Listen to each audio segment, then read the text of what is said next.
Living a life dedicated to a passion often brings challenges before it brings rewards. The only guarantee is that without dedication, there will never be growth. For every driver, a race can change in a matter of seconds, with nothing ever being guaranteed until the final minutes run out. Perseverance and hard work led the Mantella Autosport MBRP team to impressive results during the previous race at Sebring International Raceway.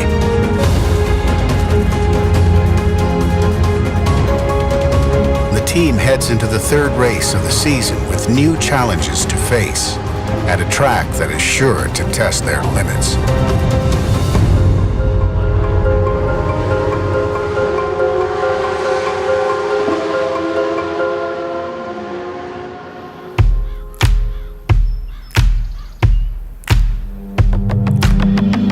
Tucked away in the rolling hills of California lies Mazda Raceway Laguna Seca, a track well known for its challenging features. So the vibe here at Mazda Raceway Laguna Seca, I mean, A, this is a world-class facility, a world-class racetrack. You know, B, this track is so picturesque. It's a beautiful landscape, beautiful part of the world. It is California. The vibe here is let's have fun. It's a cool place to hang out. From the vistas to, you know, just the landscape, the rolling hills, it's spectacular. California is one of the nicest places to race in the world.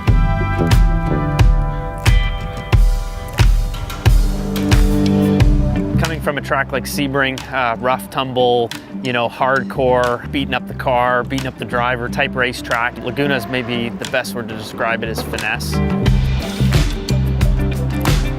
A lot of elevation change. You're climbing up, you're dropping down. The corkscrew, as I mentioned, is just a sick drop. Dropping off a bit of a cliff in terms of where you are. You kind of pick a tree as your reference and just go. I don't think the Camaros are as well suited to this track as Sebring. This track is very smooth. It requires a lot of finesse, a lot of momentum. You know, it's tough to hit your marks here because it is so slippery. It's easy to drive past your marks and get off into the sand. It's going to feel like we're racing an ice race, so it'll be a lot of fun. With the strong finish of the Chevy Camaros over the first two races, the team is dealt a set of restrictions heading into race number 3. To the best of their ability, the series needs to cater to each manufacturer and provide the most competitive, you know, platform for everyone to compete against each other. So there's always a balance of performance happening.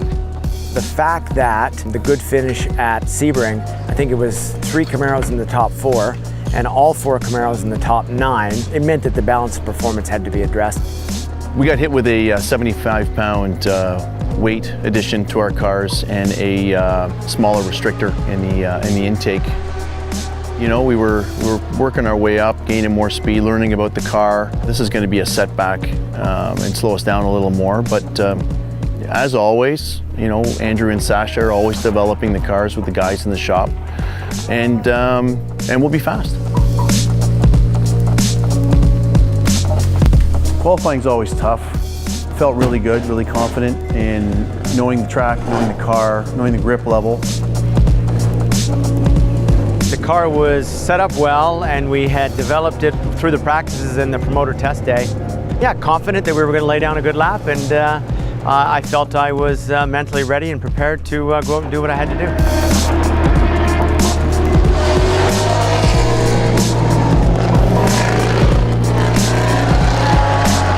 It was my 5th lap, or my last lap, that was actually the fastest lap. The best part was I had found, I believe, a full second over practice times. I got it done real quick, put in a good lap. I believe I came in at 10th, 3 laps in, and ultimately settled up in 13th place. I qualified right where I normally do. And Martin qualified faster than I did in 12th place. With practice and qualifying behind them, the team knows they're in for a challenge and need to be at their best to be competitive at this track. There is certainly a lot you can prepare for as a driver, but the exciting thing about racing and the reality is that you just can't predict. You can prepare to the best of your ability and things could be over in the first corner. And really that's what sums up what's so exciting about racing is the unknowns. You know what? I'm quite confident that all 4 drivers here on this team are ready to go for this weekend.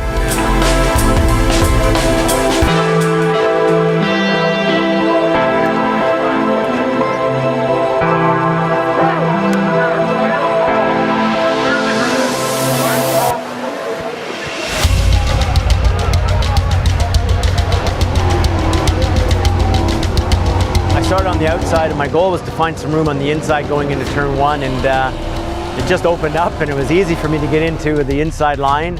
Got by Martin, and Martin was tucked in behind me. It was good. Anthony was right in front of me. I was right behind him, and you know what? We're settling in for a decent race. The plan was working perfectly.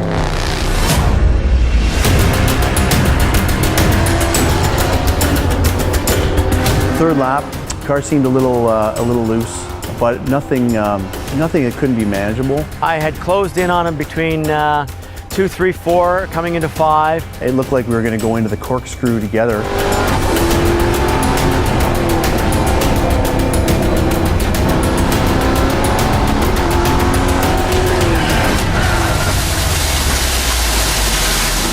Just dropped a wheel off the track and got into the sand, and it immediately spun the car. With Martin being right behind me, he had nowhere else to go.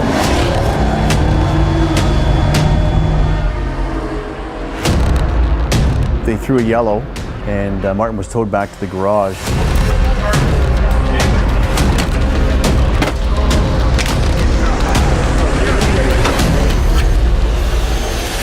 You just never know what's going to happen, and you have to prepare, hope for the best and prepare for the worst. And in this particular case, you know, that's what happened to our team and our car. Started.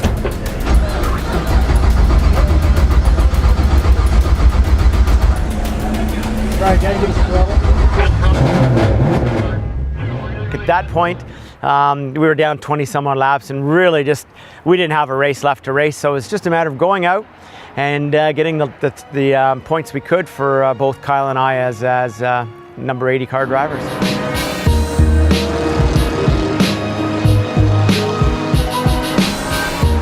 After the impact, we had no aero. The front fascia of the car was dragging on the ground, so it was really difficult to drive, especially after you've taken your partner or your teammate out. That's what's going through your head. It's very difficult to be fast.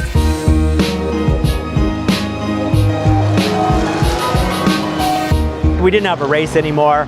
Kyle knew that he had like an hour and a half to go, you know, quote race, but really not race at the same time.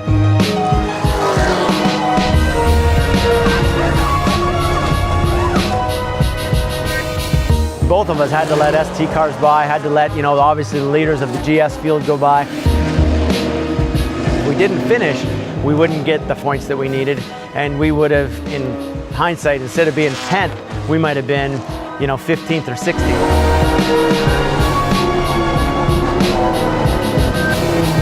The whole reason that we finished it all, really, is because Mark is a professional. Mark can put his head down no matter what the situation is, and, you know, drive the car through anything. You know, it's a testament to how good a pro driver really is when he can take a car that's disabled and bring it up to the path.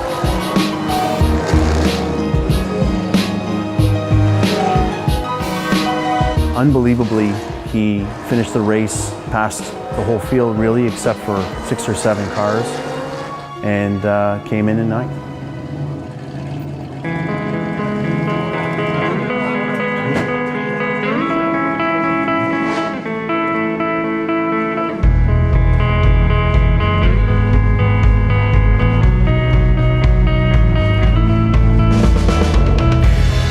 As hard as you work and as hard as you try and as hard as you push, sometimes things just don't go the way you want. Racing really kind of gives you the perspective of, you know, just keep working hard, and, you know, sometimes you get lucky, sometimes you don't, and sometimes that hard work pays off. Racing, I think, is much like life. You get out of it, you know, what you put into it. It doesn't happen overnight, and if it does, you're very lucky, very fortunate for that to happen, but patience is the key. Even though the race didn't unfold as planned, both upsets and victories are short-lived, and it's often the other moments that are remembered for a lifetime. It's a pleasure to be on a team where you can hop out of the car and have a bad day and laugh and joke and feel like a family. For Joe to get married at Laguna is fitting because, you know, the track is all-consuming sometimes, and it's almost like we're married to racing.